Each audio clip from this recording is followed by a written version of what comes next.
ప్రభు, నీ అనుగ్రహంచే నా బుద్ధి నీయందే నిలిచియున్నది. తత్ప్రభావమున ఈ జగత్తంతయో నీ మాయా విలాసము అని గ్రహించితిని. అందువలన మాతాపితృకళత్రాది బంధుభావమును త్యజించదను. విధి నిషేధాది కర్మలను వీడే స్వేచ్ఛగా చరించదను. భేదభావములు, గుణదోష ధోరణులు, విధి నిషేధములు భ్రాంతి మూలకముగా కలుగును. నీయందే బుద్ధి లగ్నమైన వానికి వైషమ్య బుద్ధియు ఉండదు. భ్రాంతిజన్యములైన భేదభావములను ఉండవు. అట్టి నీ పరమభక్తులకు విధి నిషేధములుండవు. దేవా, ఈ ప్రపంచమున కడుపు నిండినచో చాలననుకోని ప్రాణులు అనేకము కనబడుచున్నవి. అట్టి జీవుల కంటే విజ్ఞానవంతుడైన మానవుడు చాలా శ్రేష్ఠుడు. అట్టి మానవ జన్మ లభించుట చాలా అరుదు. ఈ మానవ జన్మ యందు ఒకడు తనంత తానుగా స్నేహితుడు, శత్రువు కూడా అగుచున్నాడు. నీ యందు మనస్సు పెట్టి తాపమును నశింపజేయుటకు తగిన ఉపాయమును ఆలోచించి ప్రయత్నించువాడే ఆత్మకు నిజమైన స్నేహితుడు, ఇతరుడు శత్రువుడు. స్వామి, నీ కరుణ ఉన్నచో ఈ లోకమునందరి సమస్త ప్రాణులను నాకు గురువులే. తనపై సమస్త జీవజాలము నివసించున్నను మిక్కిలి ఓర్పు కలిగి ఏమాత్రమును చెలింపని భూమి నాకు గురువు. అట్టి భూమి నుండి క్షమాగుణములను నేర్చుకుందును. వాయువు వలన విషయములయందు అనాసక్తిగా ఉండుటను గ్రహించును. సర్వత్రా ఇతర భూతముల యందు వ్యాపించిన ఆకాశము సూక్ష్మముట వలన దానికి ఇతర భూతముల యొక్క గుణదోషములు అంటవు. అట్లే సకల ప్రాణుల దేహముల యందు స్థితమై ఉన్నను ఆత్మ నిర్గుణముట వలన వాటి గుణదోషములు దానికి అంటవు. కనుక నేను ఆత్మరూపమున ఆకాశం నుండి సర్వవ్యాపకత్వమును, నిర్లిప్తతను అలవర్చుకుందును. ప్రభు, నీటి వలె స్వచ్ఛముగా, పవిత్రముగా, మధురముగా, మధురభాషిగా ఉందును. అగ్ని వలె నేను దేహపోషణకై తించున్న ఆహార పదార్థముల యందు గుణదోషములను ఎన్నక భక్షింతును.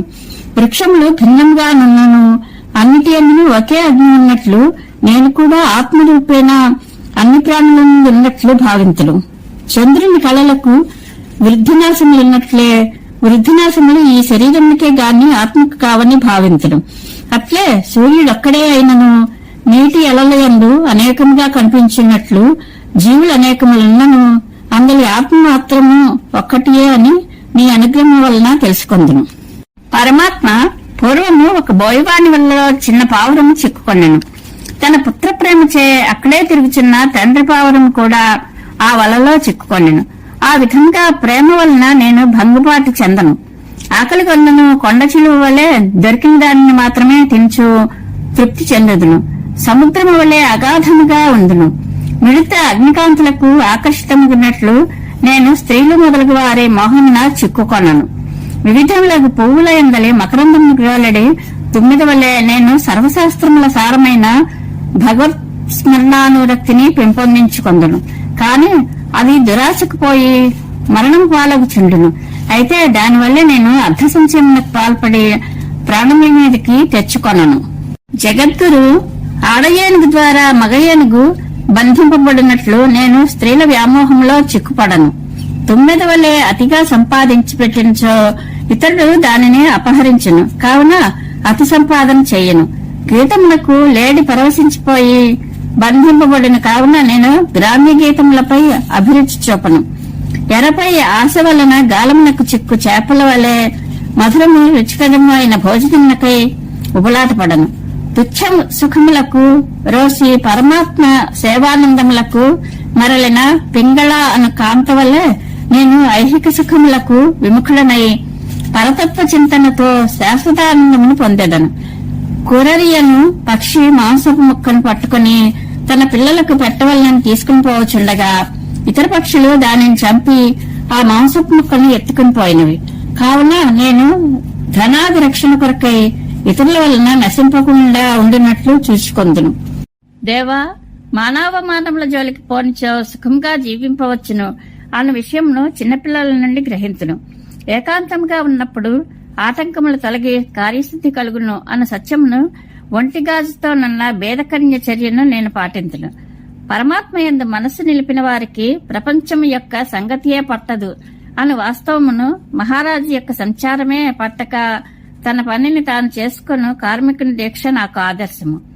మమకారములకు దూరముగా ఉన్నచో హాయిగా జీవింపవచ్చును అన్న జ్ఞానమును ఎలుకల కన్నములలో గాని చీమలు పెట్టిన పుట్టలలో గాని జీవించు సర్పము నుండి నేను పొందుదును. భగవన్, నీవు సృష్టించిన దానిని నీయందే లయింపజేయుట అను గుణమును సాలీడు నుండి నేర్చుకుంటుని.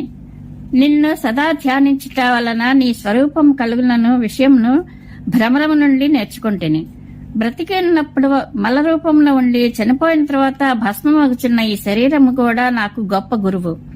ఈ శరీరము గురించి స్థితిని గురించి ఆలోచింపగా నాకు గొప్ప జ్ఞానము విరాగము కలిగినవి. అనేక రోగములచే బాధపడుచున్న నా శరీరము విశేషముగా జ్ఞాన వైరాగ్యములను కలిగించున్నది. గురువాయూరునాథ, ఈ దేహమునందు మోహము తొలగిపోవున్నట్లు చేయము. ఈ దేహమందుల అనురాగం వలననే మానవులు ఇల్లు, ధనము, భార్య, పుత్రాదులయందు మోహము ఏర్పరచుకుని నీ పాదసేవను మర్చిపోవచ్చున్నారు. ఈ దేహము మరణానంతరము అగ్ని లేక కుక్కల వశమగుచున్నది. ప్రస్తుతం కండ్లు, చెవులు, నాలుక మొదలైన అవయవములు స్వాధీనమందు లేక ఇట్టినట్టు లాగుచున్నవి. అందువలన నీ పాదాబ్జముల వైపు తీసుకుని పోవాడు ఆచార్యుడు లేక మంచి భక్తుడు ఎవరునూ నాకు కనిపించకున్నారు. అయ్యో, నా దురదృష్టం గురించి ఏమని చెప్పుదును? కమలనైనా గురువాయూరప్ప, ఈ దేహమోహము నుండి నేను బయటపడినచో నా రోగములన్నింటినీ తొలగించి నీ పాదాబ్జములందు నిశ్చలమైన భక్తి కలిగినట్లు అనుగ్రహింపము. పెక్కు జన్మల తర్వాత ముక్తికి కారణమైన బ్రాహ్మణ జన్మ నాకు లభించినది. అందువలన క్షుద్రములైన విషయముల పట్ల నా మనస్సును ఏమాత్రము పోనీయక నన్ను దయతో రక్షింపుము. ప్రభు, మానవులు తమ విద్యుక్త ధర్మములను నిష్కామముగా ఆచరించినచో రాగద్వేషరహితులై పరమ పవిత్రులగుదురు. వారు సద్గురువును ఆశ్రయించి సేవింపగా ఆయన వసంగిన ఉపదేశముల ఫలితముగా పరబ్రహ్మ స్వరూపము బోధపడను.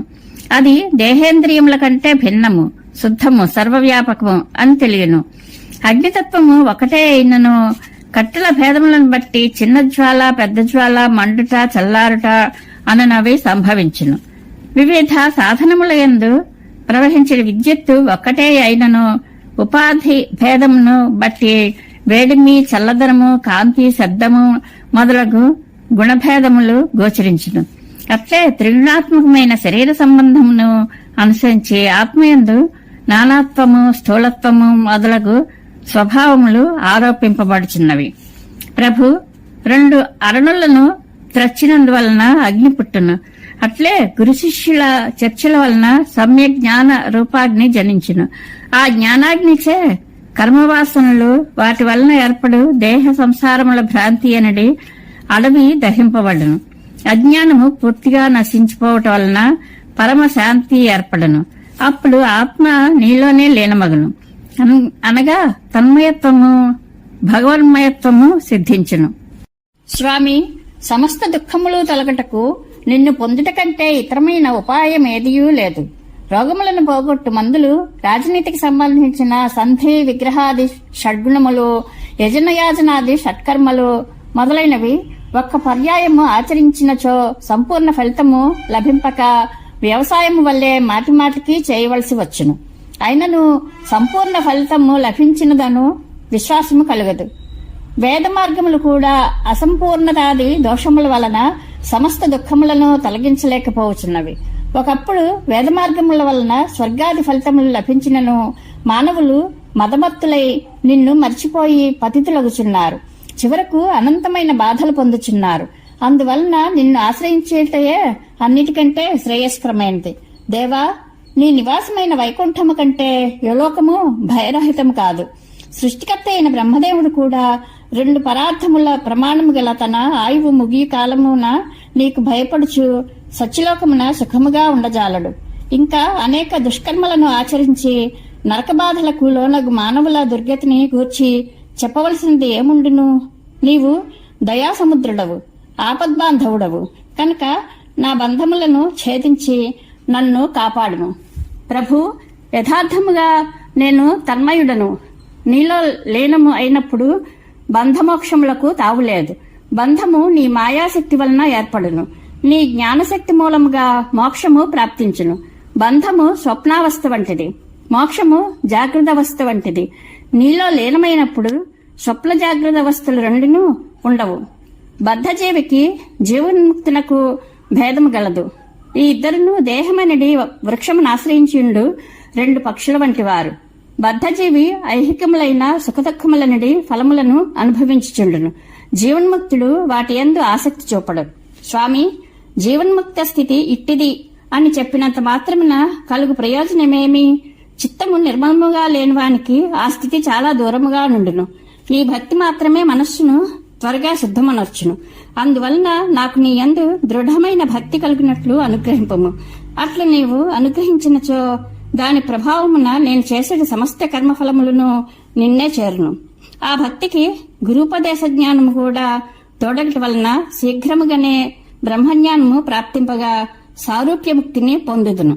దేవా, సాంగోపాంగముగా వేదాధ్యయనం చేయవారు కూడా వేద ప్రతిపాద్యుడవైన నిన్ను పరబ్రహ్మముగా ఎరుంగజాలరు. చిరకాలము వట్టిపోయిన గోవును పోషించినట్లుగా వారు చేయి శ్రమయంతయు వ్యర్థమే యగును. నీ దివ్యలీలలు సర్వవిధములుగా మనోహరములు, సకల పాపములను హరించినవి. సచ్చిదానందకరుడవైన నీ యొక్క రూపమును వర్ణింపని మాటలను నేను పలుకను. పరమాత్మ, నీ స్వరూప స్వభావములను గాని నీ మహిమలు గాని నేనెరుగను. కనుక అనన్య భక్తితో నిన్ను భజించుటయందే నా మనస్సును లగ్నమనర్చి ఇంటిని. నీ ప్రతిమలను, నీ పాదసేవలను నర్చడి పరమభక్తులను దర్శించడి భాగ్యమును, స్పృశించడి అదృష్టమును నాకు ప్రసాదింపము. మరియు సాదరముగా సకలోపచారములతో నిన్ను పూజించుట, నమస్కరించుట, నుతించుట, సత్వాది గుణముల ద్వారా నీవు వనర్చడి సృష్ట్యాది కర్మలను కీర్తించుట మున్నగు వానిని ఆచరించుటకు నాకు శక్తిని ప్రసాదింపము. దేవా, నేను నీ యొక్క దాసుడను. నాకు లభించినదంతయు నీకు సమర్పించుకొందును. నిరాడంబరముగా నీ మందిరములను శుభ్రము చేయుట మొదలైన సేవలను చేసే భాగ్యమును నాకు కలిగింపుము. అట్లే సూర్యుడు, అగ్ని, బ్రాహ్మణులు మొదలైన వారి యందును ఆత్మయందు విరాజిల్లుచుండు నీ చతుర్భుజ స్వరూపమును నేను ఆరాధించదను.